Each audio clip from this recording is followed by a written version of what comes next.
I'm here at Harvard in the office of Steven Pinker. And he's written 9 books and devoted his life to studying language and cognition and writing. And so what we did in this interview is we started off with the really practical stuff. We started off with his rules for writing.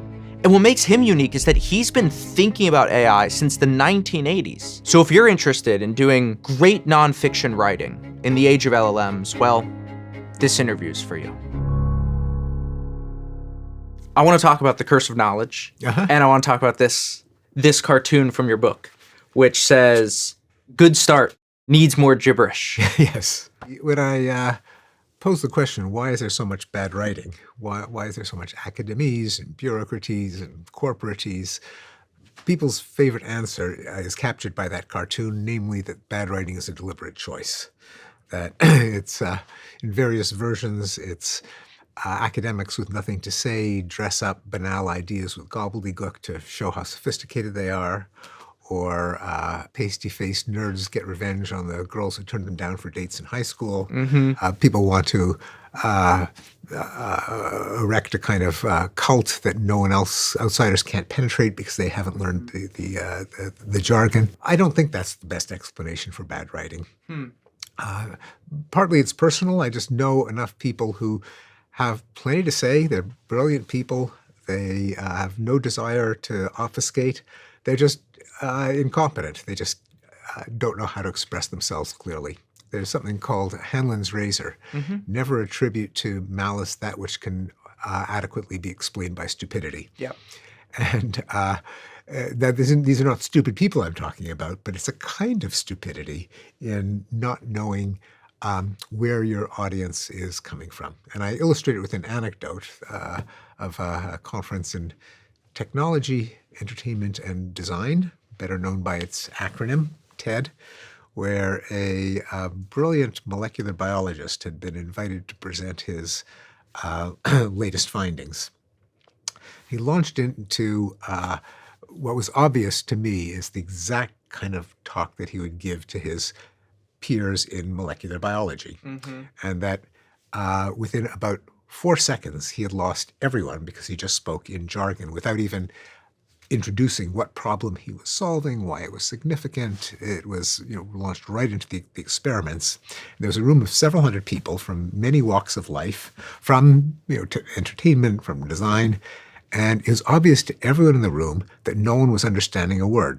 Obvious to everyone except the distinguished biologist, who was just clueless. Now, this was, not a stupid man, but he was very stupid when it came to communication. Namely, not everyone knows what you know. Now, the curse of knowledge, a term from economics, is the difficulty that we all have in knowing what it's like not to know something that we know. That is to subtract something from your brain. Put yourself in the shoes of your audience, whether it be in public speaking or in writing, figure out where they're coming from, what do they know, what don't they know. I think that's the main cause of bad writing.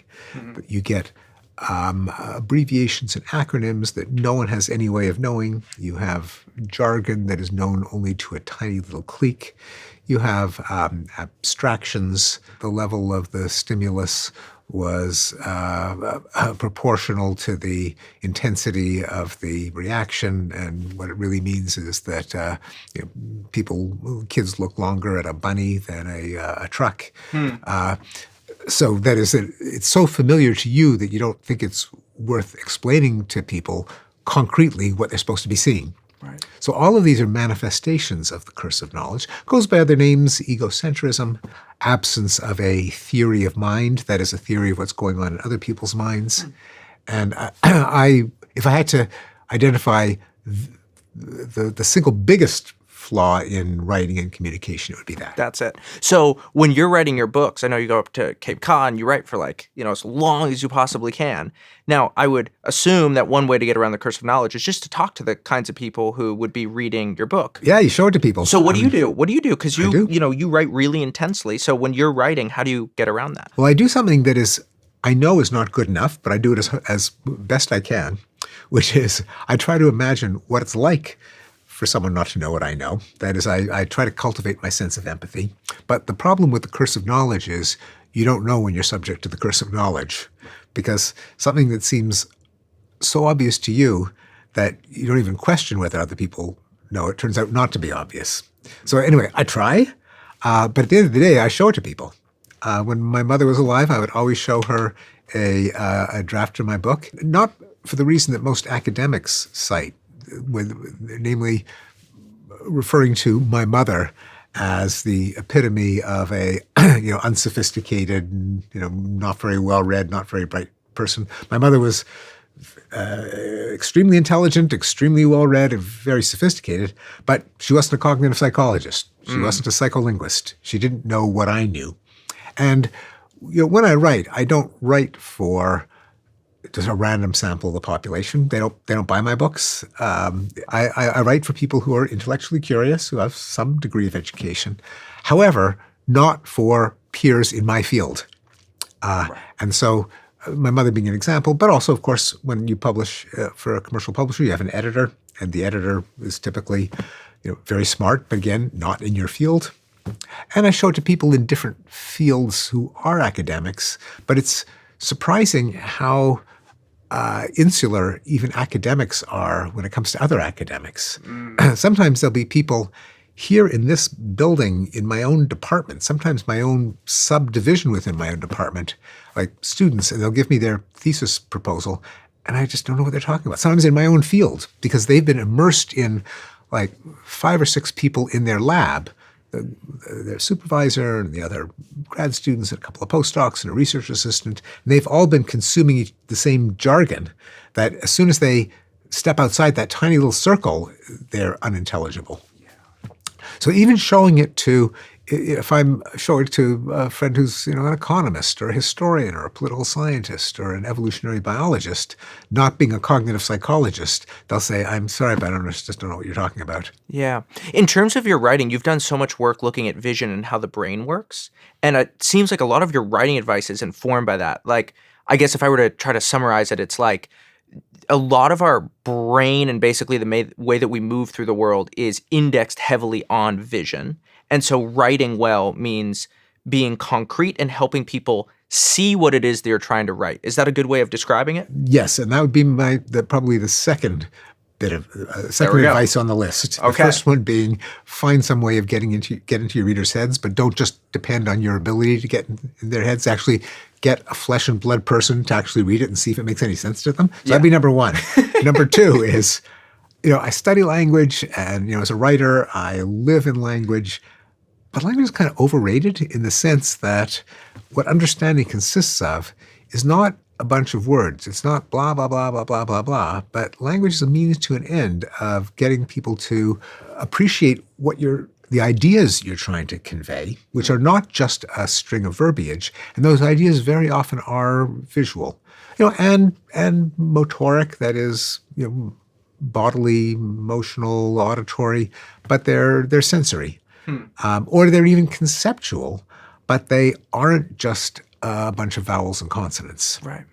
And so constantly allowing your reader to be able to form a mental image based on what you're writing is the next key to good writing. That is, don't talk about a stimulus if you mean a bunny rabbit. Right. Don't talk about a level or a perspective or a framework or a paradigm or a concept, all of which mean a lot to you in your day-to-day work, but no one can form an image of a paradigm in their mind's eye.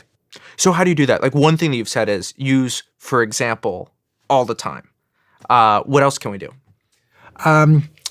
So often visual metaphors are helpful. One of the reasons that often the prose of other eras strikes us as so much more vivid is— I was going to say lush. Lush, yes. Yeah. Partly because they had the advantage of writing before there were several hundred years of academia and intellectuals inventing terms and abstractions, and they had to appeal to images that were part of people's common knowledge. So instead of saying something like aggression or antisocial behavior, they might say the spirit of the hawk kneaded into our flesh. Yes. We wouldn't write like that because we can say, aggression or antisocial behavior, but that's jargon that a lot of people are familiar with, but they weren't always with us. And before that, there had to be some way of referring to it in terms of an image that everyone shared. And I think that's why often the writing of previous centuries just strikes us as so much more gripping, so much more evocative and powerful, that they had to appeal to visual metaphors. Yeah, I've never thought about that before because a lot of the Bible's like that. I think of I don't know why the owl of Minerva came to mind. Like there's just all of this symbolism in Yeah. in animals. It always is striking. And so what you're saying is like a lot of the concepts that academics and people brought in, obviously they're kind of a more efficient way to communicate, but they do lack that kind of visual quality that makes writing vivid. That's right. So they do make it, in fact, they're essential for doing the work within the profession.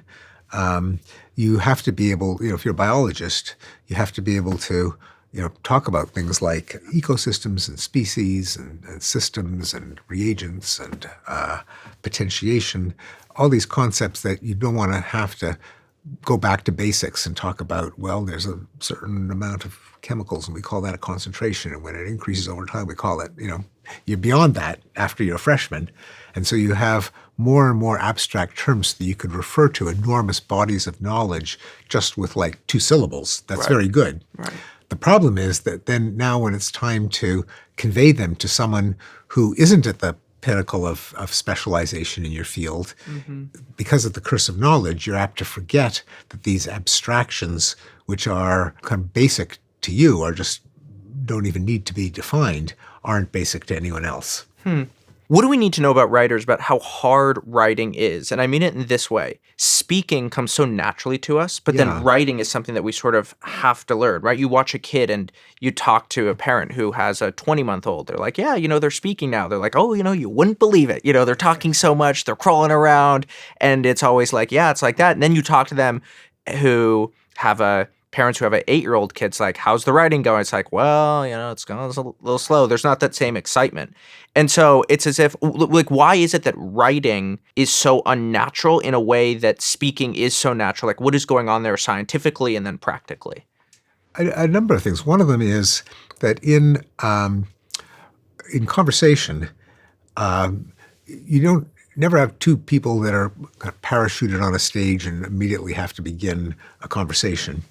They have some common ground to begin with. They know why they're there. They're talking about something that is in the air that they're both familiar with. It was the reason for them having the conversation in the first place.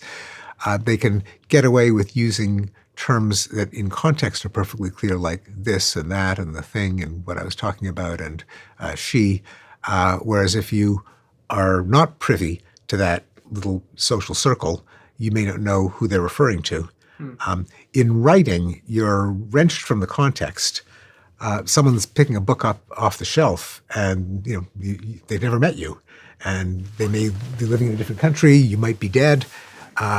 They've got to pick up all of this detail from what's there on the page, not what's not the common ground that the 2 people bring to the conversation. Right. Also, when you're speaking, that you're speaking to someone. You know their idiosyncrasies. You're a little bit better at avoiding the curse of knowledge, partly because you get feedback, right? Like the furrowed brow, the quizzical expression, the request for clarification. I'm sorry, I just don't know what you're talking about in real time, and and the body language, the engagement, even in a live audience. Any speaker knows when people are starting to fidget and drift off, as opposed to continuing to be riveted. None of that is available in writing. Absolutely. How about this one? I think generalizations without examples and examples without generalizations are both useless. Yes. Well, and useless might be a bit strong, but generalizations without examples, I find, even in my field, 9 out of 10 times, I just don't know what they're talking about. It's like, what do you, like give me an example. It's too, because a generalization erases detail. It sweeps over particulars. you often just can't really know what it's referring to. And the abstract words in a language just aren't precise enough. We have probably 100 concepts for every word in the English language. And so a particular word, especially if it's abstract, won't call to mind a particular referent. The example pins it down to what's the general ballpark that you're talking about? What is the generalization about? Now, examples without generalizations, it's, well, why did you just tell me that? Like, and your point is? Yeah. And apropos of what? One of my favorite ways to think about this is that there's always a trade-off between context and compression. So if I could wax poetic for the next 5 hours about my train ride to Boston today, but that's way too long. Or I could tell you, yeah, it was an easy train ride, but then you didn't actually get anything from that because there's no context there. And that maybe we're always kind of balancing. The examples kind of give us that context, and then the generalizations are the compression. And it's actually in like the swing and the dance of the two of those that good writing and good communication happens. Yeah. So, for example, if I were to say that familiar words don't have to refer to the literal meaning of their parts, you can understand that, and you kind of say, well, yeah, okay. And then I say, well, for example, a bathroom isn't necessarily a room with a bath. And going to the bathroom doesn't necessarily mean going to a room that has a bath. And Yeah. breakfast isn't necessarily breaking a fast. And Christmas doesn't necessarily refer to Christ's Mass. Now, having said that, I think you now understand what I mean when I say that the meaning of a familiar phrase doesn't necessarily correspond to the meanings of its parts. Hopefully, that now makes some sense to you, now that I've given you the examples. Without the examples, you could nod and say, oh, that sounds plausible, but you really wouldn't have understood it. Let's roll with that. If adults commit adultery, do infants commit infantry? If olive oil is made from olives, what do they make baby oil from? If a vegetarian eats vegetables, what does a humanitarian consume? A writer is someone who writes, and a stinger is something that stings. But fingers don't fing, grocers don't gross, hammers don't ham, humdingers don't humding, ushers don't ush, and haberdashers don't haberdash. What's going on there? Why'd you pull this out? So this is a quote from Richard Lederer. I deserve no credit for that witticism. And I love this. I think it's so good. Lederer has written a number of delightful books like Crazy English and Anguished English.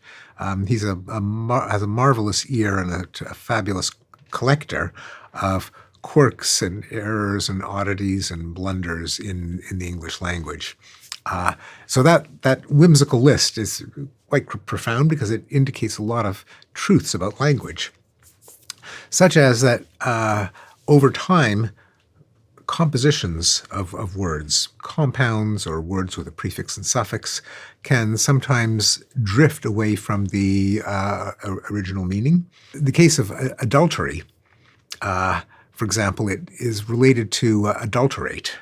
Namely, to commit adultery is to introduce a foreign substance, namely semen, into a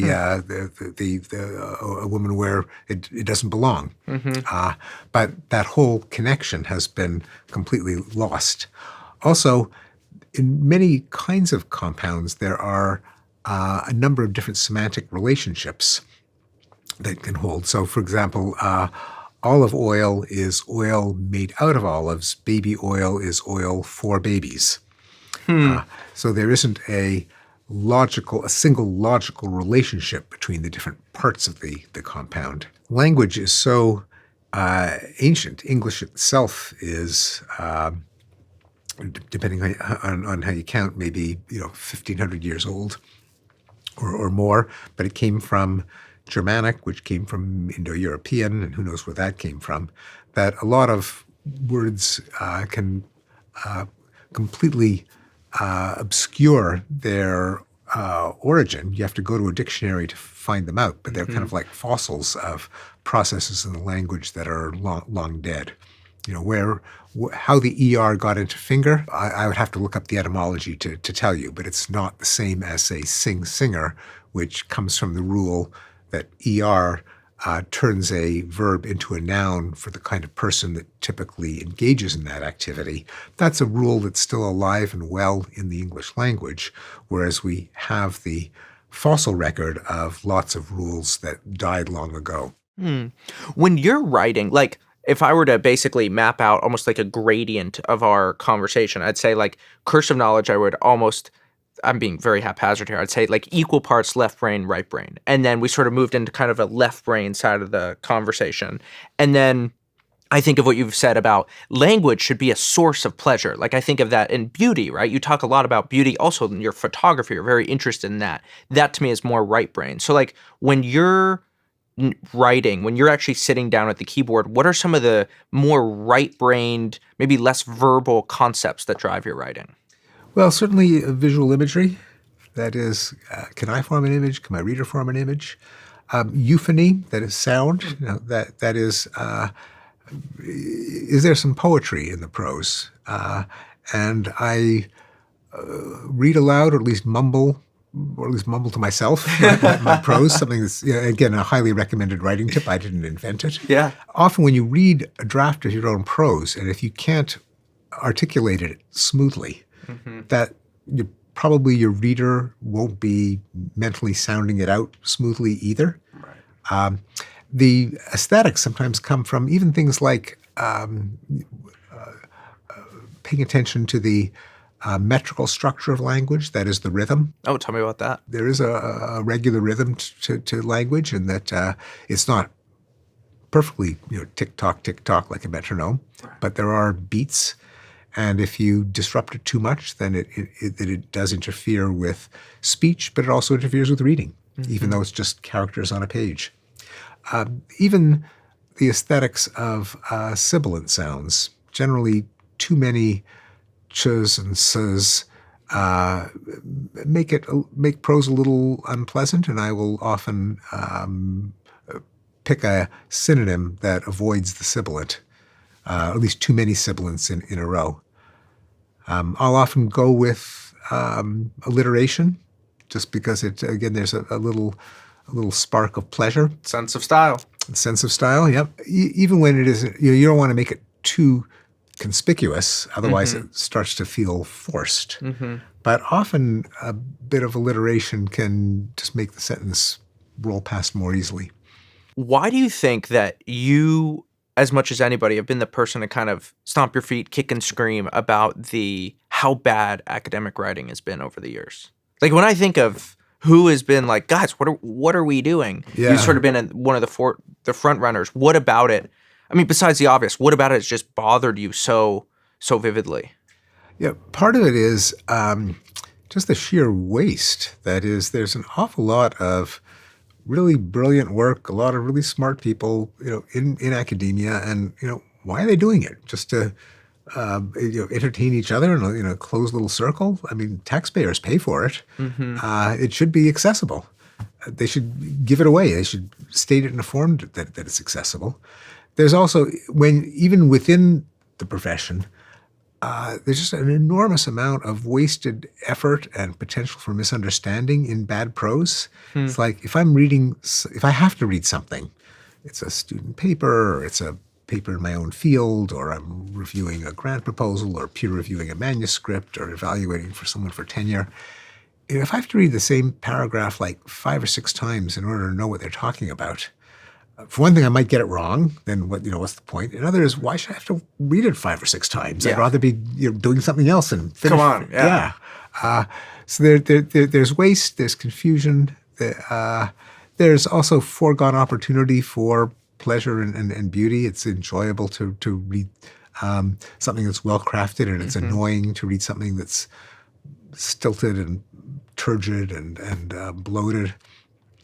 So there are many reasons, and it does get under my skin when academics devote so much brain power into the scholarship and then just blow off the essential task of letting the world know what you've done. Yeah, it's a true virus in the modern world. Yeah.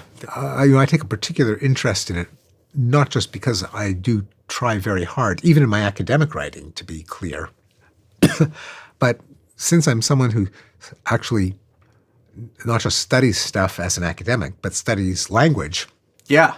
I get particularly annoyed at people in the field of linguistics and psycholinguistics because so many of them are such bad writers. It's like, you study language. If what you're studying is what makes a sentence difficult to understand, why don't you pay attention to your own research and make your sentences less hard to understand? Yeah. What is it that you love so much about children's explanations? Things like clouds are water vapor, smoke is fire vapor. Oh, yes. You do see things. Yes, that was from my grandson. I mean, it's poetry. It's a new juxtaposition. There's such a freshness to children's explanations. Yeah, because they aren't writing in cliches, and partly because they haven't accumulated this massive abstractions like the writers of a few centuries ago who had to grasp for some common image. Children, without the decades of acquired jargon from academia, have to appeal to something that they can see and that other people can see. Yeah. There's a guy who I follow on Twitter who I've really come to like, and in his bio it says, "Listen to children. They haven't forgotten how to see." And I know a YouTuber, and one of the ways that she comes up with her ideas is she has conversations with her friends' kids who just ask these crazy questions like, how deep is the ocean? How high would a tower need to be in order for us to get to heaven? And then like I have another friend who, when he was a kid, he thought that clouds were produced by those little smoke things, sort of like chimneys. So he thought that those were like cloud creators. Oh, and there's such a freshness to just how children see and how they talk about things. And like you said, they can't possibly think inside the box because they don't even know the box exists. Yes, right. And there have been in history various features to remind people of the originality and the freshness of kids. There was a regular feature from my childhood called Kids Say the Darndest Things from a television host named Art Linkletter. I've heard of him. Oh, you have? Okay. Yeah. In fact, what has survived him and the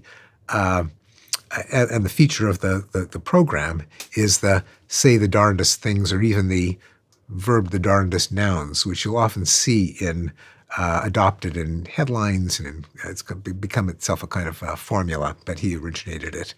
Johnny Carson, the longtime host of The Tonight Show, would sometimes have features where he'd read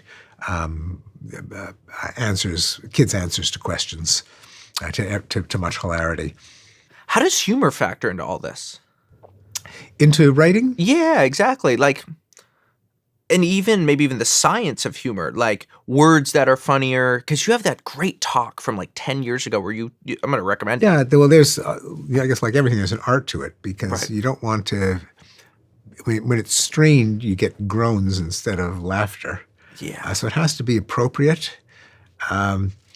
It can't just be something that has been repeated so often that people have heard it 37 times before. Right. And humor specifically depends on freshness. Yeah, it does. And it also depends, humor does have much in common with good writing. There's the line from Hamlet, which brevity is the soul of wit. Yeah. Now, it's a great saying for a number of reasons. One of them is even the term soul, as opposed to is essential for wit, or is important for wit, or even the essence of wit. Those are ways that we would say it now, but the soul of wit, you have to think for a minute, the soul being the deepest essence, but it's a monosyllable, and it has so much resonance that, I guess that Shakespeare really was a good writer, wasn't he? Yeah, I've heard of that guy. Yeah. But it's also, it is true, and it's a good example of itself because it is so brief. It was reiterated centuries later in the famous style manual, The Elements of Style by Strunk and White, where Professor Strunk, in lectures at Cornell that E.B. White recalled and then turned into a book, would say that the first rule of writing is omit needless words. Now, again, it's a beautiful example of itself because there are no needless words in it. And he said that sometimes Professor Strunk would be so adamant and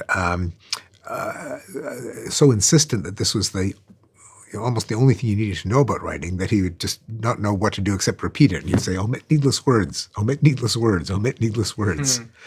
And as with brevity is the soul of wit, aside from being an example of itself, it is so true that sometimes when I have to compress an article to fit into some fixed space, especially if I'm writing for a newspaper or magazine, and say, unlike academia where you can blather on with no one telling you to shut up.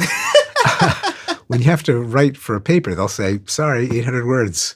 And if it's, 803 words, the editor will chop off 3 words and you don't get to say what they are, and it can often mangle the meaning. So you have to actually learn how to say something in 800 words or however many words it is. But what I find is often just the exercise of squeezing it into that maximum limit just improves the prose as if by magic. It's like, oh, damn, I have to make this shorter, and I thought I had said it perfectly. And often when you do it, you find, it really has improved in quality, having gotten rid of those needless words. Partly it's because of mental effort, namely, every syllable, every word is more cognitive processing by your reader. If you can get the same message in quicker, that's often less work. But it also makes it aesthetically more pleasing. You have to work within the constraints of the English language, the melody, the rhythm, the music of the language. It forces you often into concrete language instead of woolly idioms and cliches. Brevity is the soul of wit is good. Brevity it kind of is the just soul hit of me wit. how good of a line that is. It's such a good I've line. heard that 1,000 times, but it Yeah. never punched me in the chest like it just did. I gotta ask. The reason I brought it up is in humor. Yeah. And it's a soul of wit. I mean, wit used to mean a lot more than just, haha. It meant, trenchantness and appropriateness. But wit in the sense of just raw humor, that's something that comedians know. You pare down the jokes, you pare down the lines.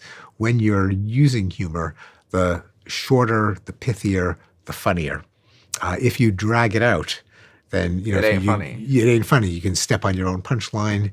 You can telegraph the punchline.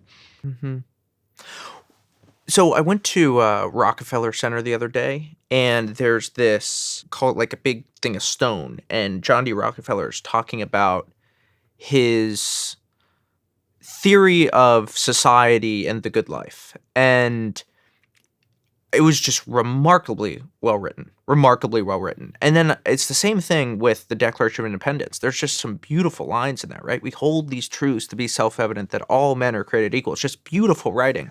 And what do you make of how older writing, it seems like when people think about it, it's like harder to read. Thank God that writing's gotten so much clearer and easier to read. But at the same time, it does feel like a kind of beauty and poetry, a kind of reverence that I have for the language itself has been stripped away from the English language at times. You do sometimes feel that. Again, Rockefeller is a good example because he did not go down in history as a prose stylist. Yeah, no, exactly. Thank you. That was a very important part of that point. Yeah. This was the CEO. He was an oil magnate. Yeah, right. And likewise, I have a quote from Thomas Edison in Enlightenment Now on how the electricity will liberate women. Right. And it's just beautifully written. Beautifully written. And this is a guy who spent hours with filaments and light bulbs, but he could write like an angel. Herbert Spencer, Oliver Wendell Holmes Sr. That's a great example. Charles Darwin. Yep. All these people who were not themselves professional writers. They had something else, but they were very good at it. So it's an interesting question. I think one reason is they were trained themselves on the classics, on great works of literature, probably because for many of them there wasn't the telephone, radio, let alone texting, social media. the way that you presented yourself was through your prose. And so you cultivated it the same way you kind of arrange yourself in a mirror. This Right. is how other people viewed you. But you had this stock, because also that they were educated on the classics, they had many good examples to draw on. But then the third reason is the one that came up earlier in our conversation, namely, since they didn't have the benefit of decades and decades of abstractions and cliches, and they were kind of exploring virgin territory, conveying new ideas, and they couldn't easily reach for a canned cliche. They had to put new ideas into forms that their readers or listeners could understand, and that forced them to draw on visual images and metaphors and vivid expressions and locutions. And that is that there's been a process that's been going on for longer than a century called informalization, where you can see it in dress, where men no longer wear hats and women don't wear gloves. And sometimes you look at a picture of someone on a hike from a century ago, and the men are wearing ties and the women are wearing long dresses, and they're going hiking. This would be inconceivable to us. The fact that people used to address each other with Mr. and Mrs. and we're all on a first name basis. I got in trouble in the 3rd grade for calling my teacher. I went to detention for calling my teacher by her first name. Yeah, and that would not happen now. That's certainly familiar to me from my childhood. It would be unthinkable. I wouldn't have gotten that detention. It's been like 20 years, and I still feel the shame that I felt in that moment. It's crazy. It just wouldn't have occurred to us. Yeah. You couldn't have done that in a million years. The fact that taboo language, profanities are commonly woven into speech, which again would have been unthinkable a century ago. But there is a process of greater familiarity, of less hierarchy, partly as a byproduct of democratization, the erosion of traditional hierarchies of class and education. There's a kind of romantic ethos where authenticity, spontaneity are valued as opposed to putting on airs, thinking carefully before you do anything. All of these have led to fancy language being seen as more pompous, stilted, distancing, whereas the cultural value has changed toward spontaneity, intimacy, naturalness, authenticity. So I think many of us, if we had to put the effort into crafting prose the way they may have a century or 2 centuries ago, we'd feel, people are thinking I'm being too fancy. And you might even perceive you as being too fancy. Right. And as a result, the conversational vernacular has, as opposed to the elevated, the well-crafted, has come to characterize modern prose. So I got to ask, you were talking about being able to pull a cliche or an abstraction. AI takes that completely to the next level. And do you feel like AI then enhances our almost inability to think originally, for lack of a better word? Like, does it keep the trend that we're seeing, or are LLMs like a new form and then maybe actually create some new way of communicating altogether? Yeah, it's, the output of LLMs is peculiar. In one sense, it's well written in the sense that it tends not to be in academies, in jargon, the sentence structure tends to be pretty sound, plain and sound. Even the progression of ideas tends to be orderly. There tends to be an introductory sentence and concluding sentence. So in that sense, it's good writing. It's bad in the sense that it is so generic and prosaic, and you can almost recognize the output of a large language model. It's so banal. Now, perhaps it can be trained, and perhaps if you prompted it, don't be prosaic, don't be plain. It'd be interesting to see whether it would come up with any kind of style or freshness. But it's not the way it's designed. It's designed as a mashup, as a pastiche of literally billions of examples out there. And it's an interesting question why it should be so, at least why its prose style should be sound. I mean, I think that's the best you could say about it. Whereas the prose style of most academics, most lawyers, most bureaucrats is not sound. Mm-hmm. Why is it better? One possibility is it's just been hammered into shape through the fine-tuning and the feedback that is, instead of just regurgitating an amalgam of the reinforcement learning. The reinforcement learning Yeah. and the stuff they don't really talk about much, but that might be essential. That is, they're real human beings who force it to into a 5-paragraph essay. Right. The other is that, and this is completely speculative, but we know in visual beauty, often a composite is more attractive than the elements that went into the composite. So that if you take a bunch of faces and you morph them together, the non-existent human being that comes out of the morphing is more handsome or prettier than all of the men's faces and women's faces that went into it. Really? Take a high school yearbook and you mash together the several hundred faces, and the result is pretty attractive. Is that right? Yeah. Wow. Now, whether that can be true of prose style, that is, that if you were to eliminate all of the god-awful convoluted constructions and just came up with a kind of the generic sentence structure, it wouldn't be beautiful, but it would be clear. That's a hypothesis. You've written 9 books. You're working on your 10th now. With LLMs and the way they're going, if you were to almost rewrite those books starting now, how would you have written those books differently? I mean, knowing what we know about knowing what we know about LLMs, and also your sense of where the world is going and how it's changing, how the world of writing is changing. Would you have written the same books?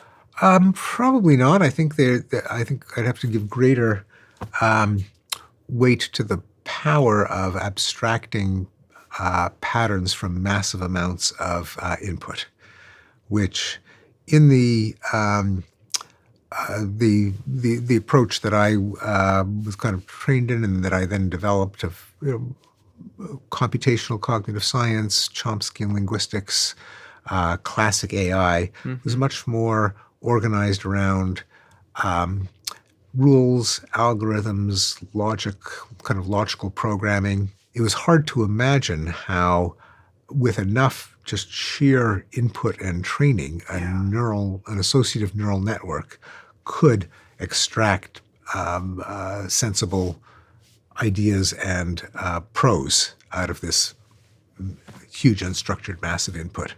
Now, I don't think that shows that the human mind is a large language model, because it would be the equivalent of a child listening to language for 30,000 years before they could put out their first sentence. Clearly, and also kids don't just need to have massive amounts of text pour into them. They also are situated in a world where they can figure out what the people talking to them are trying to say, and they're interacting with the world, and that's a very different style of learning than just processing massive amounts of text.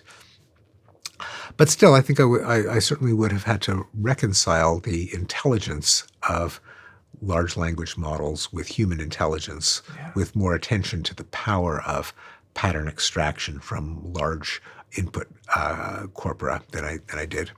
Well, thanks very much for doing this. Thank you. It's been a pleasure.